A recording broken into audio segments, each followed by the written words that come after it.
예리한 도구에 베어 피를 흘리는 상처가 있습니다. 그 상처는 너무 참혹해서 차마 마주하기 어렵습니다. 그러나 그 상처를 통해 비로소 나는 당신을 읽습니다. 눈앞에서 갈라진 창상을 드러내며 벌어져 있는 그 참혹한 상처 안쪽에 깊숙이 손을 집어넣어야만 볼 수 있는 선명한 당신의 생각들 말이지요. 하지만 그것이 과연 진정으로 당신을 이해하는 것일까요?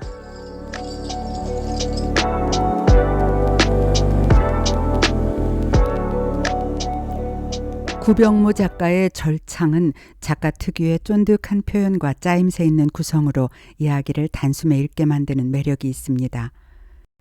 그리고 많은 경우 고지고대로 작가의 서술을 따라가며 판타지적인 느낌으로 이 작품을 받아들이기도 합니다. 누군가의 상처에 손을 대면 파노라마처럼 눈앞에 펼쳐지는 그 사람의 생각을 읽을 수 있다는 작중 등장인물 아가씨의 능력이 그렇지요. 그것도 나름 재미있는 소재이긴 합니다만 제가 읽었던 이 작품의 전개는 단순히 주인공의 비현실적인 능력에 글 그대로의 초점을 맞추기보다는 전반적인 읽힘과 이해함 그리고 그것들을 이끌어내는 상처라는 단순하지 않은 심리적 요소에 더 크게 관심이 갔습니다. 누군가를 읽는다. 그런데 누군가를 읽어내기 위한 전제가 그 사람의 상처에 직접 내 손을 깊이 집어넣는다라니. 이 작품 절창의 구성이 읽는 저에게 탄식과 같은 절망감을 느끼게 했던 이유는 예전부터 관심을 가지고 있었던 주제인 상처를 통해서 타인을 이해한다는 것을 정면으로 불러내는 내용이었기 때문입니다. 소설에는 부유한 사업가 오원이 자신의 조직을 배신한 사람들을 응징하면서 그들이 빼돌리거나 숨긴 것들을 알아내는 장면이 나옵니다.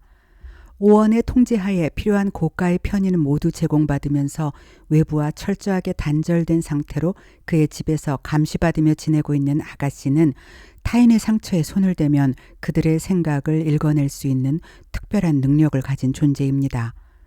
오원은 이런 아가씨를 이용해 자신이 필요한 정보를 알아냅니다. 생긴 지 얼마 안 된, 그러니까 아물기 전일수록, 무엇보다 치명상에 가까울수록 정확도가 높아지더라고.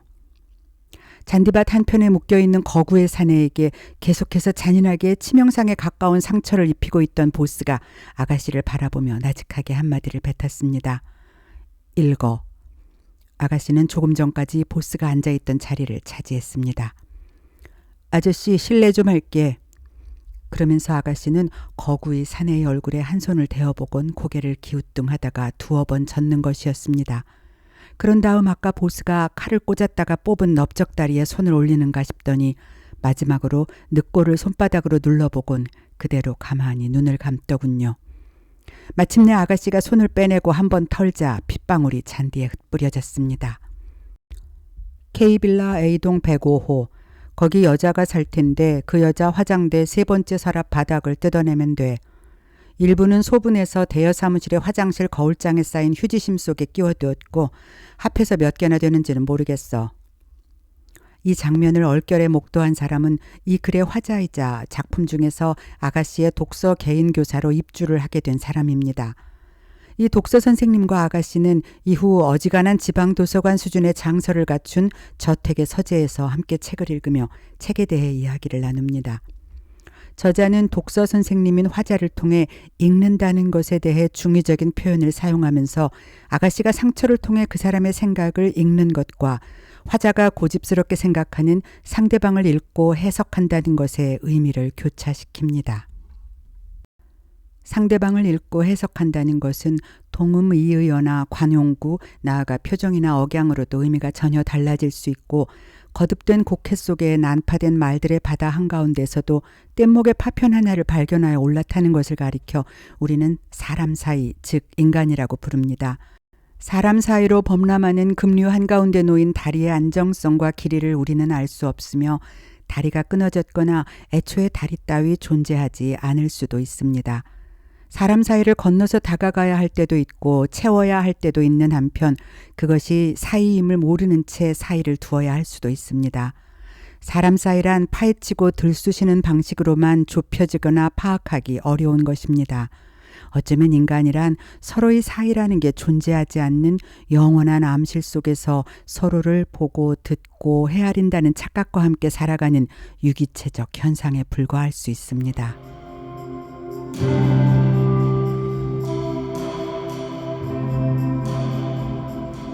상처를 통해 그 사람의 생각을 읽는 특별한 능력을 가진 인물 아가씨와 그녀를 이용해 불법적인 사업을 벌이는 남자 오원. 이 두 사람이 이어가는 팽팽한 긴장감은 결국 읽히기를 원하는 남자와 읽기를 거부하는 여자의 이야기로 이어집니다. 남자는 계속해서 아가씨에게 자신을 읽어줄 것을 요구하며 스스로 자해하며 상처를 만들어 아가씨 앞에 들이댑니다. 그러나 아가씨는 절대로 당신만은 읽지 않겠다라며 강하게 저항합니다. 내용은 줄줄 읽지 않아도 되니까 나를 읽어. 하지만 당신만은 절대로 안 읽어. 남자의 끈질긴 강요인 읽어달라는 것이 나를 이해해달라는 것을 의미한다는 것으로 이해한 것은 이쯤에서 독자들 모두 같은 생각이었을 것입니다. 그러나 작가가 숨겨놓은 하나의 비밀 서랍 같은 장치는 이 오언이라는 남자의 이름을 통해서 장면마다 오버랩됩니다. 오언. 이 이름에 쓰인 한자 오와 언 이 두 글자는 서로의 글자 모양이 비슷해서 틀리기 쉬운 한자라고 한자 사전에도 설명되어 있을 정도로 오독과 착각의 대표적 은유로 나타납니다. 글자 모양이 비슷해서 틀리게 읽기 쉬운 한자인 이 두 글자로 남자의 이름을 삼은 작가는 어쩌면 그 남자 주인공 스스로가 이해도 오해도 가름할 수 없는 혼란 속에 자신의 정체성 자체를 가린 존재로 드러나기를 바랐던 것인지도 모릅니다. 구병모 작가는 독자를 은근히 떠보는 성향이 있는 듯합니다. 본인의 여성스러운 원래 이름을 사용하지 않고 굳이 남성으로 오해할 만한 이름인 구병모라는 필명을 사용하는 것도 그렇고 이 작품에서도 남자 주인공의 이름을 그저 오원이라고만 하면서 슬쩍 한자를 병기해 두는 것으로 독자로 하여금 작품의 의도를 미로처럼 찾아 들어가게 유도하고 있네요. 아가씨에게 자신을 읽어달라고 애원하는 오원이 과연 아가씨를 사랑했는지는 끝끝내 알 수 없습니다. 작품 속에는 오원이 아가씨를 감금해 놓고도 그녀 스스로 자발적으로 자신을 받아들이기 원할 때까지 기다리겠다고 말하는 장면도 등장하고 조심스러운 손길로 한 여성으로서의 그녀를 대하는 순간도 나옵니다.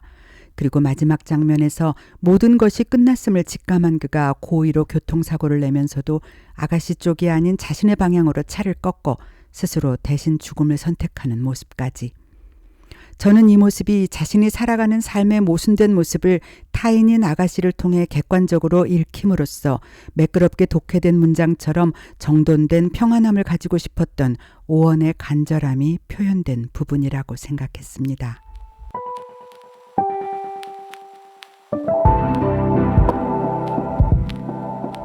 20세기 미국의 지성을 대표하는 작가라고 알려진 수전 손택은 타인의 고통에서 현대사회에서 사람들이 타인의 고통을 일종의 스펙터클로 소비해버리는 것에 대해 우려했습니다.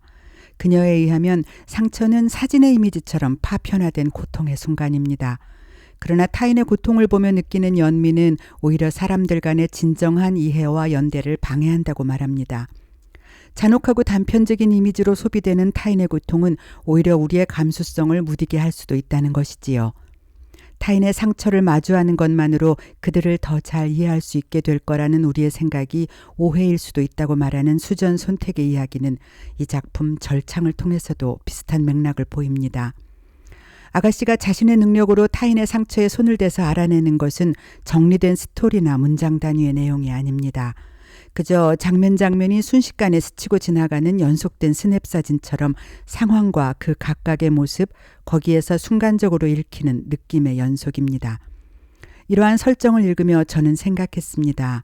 상처를 통한 읽기는 그 강렬함이나 비참함이 먼저 눈앞을 가려버릴 것이고 선혈같이 눈앞에 화면을 먼저 덮어버린 처참함으로 인해 흔들려버린 감정은 상대방의 깊은 상처를 오히려 제대로 보지 못하고 어쩔 수 없는 오독으로 이끌어버릴 수도 있지 않을까. 그래서 가감없이 상처를 직면하는 것은 오히려 본질을 놓칠 수도 있다는 것이지요. 타인의 상처를 직시하면서 읽어내야 하는 그것이 누군가를 진정으로 이해해야 한다는 과제를 가진다면 더더욱 그 직설적인 고통은 진정한 이해를 방해할 수도 있을 테니까요. 물론 이것은 작품 중에 아가씨가 불특정한 누군가를 사무적으로 읽어내는 무표정한 읽기와는 다른 방향입니다. 상처, 읽기, 이해하기. 이 단어들 속에서 제가 일관되게 느꼈던 생각은 작중에 표현된 등장인물의 판타지스러운 특별한 능력이 아닌 우리 보통의 인간들이 겪는 일련의 이해와 관계와 공감의 과정들에 대한 생각이었습니다. 너무 강한 장면을 마주하거나 너무 밝은 빛을 바라보면 세세한 모습을 바라볼 수 없었던 경험. 이 이야기를 함께 나눠볼까요?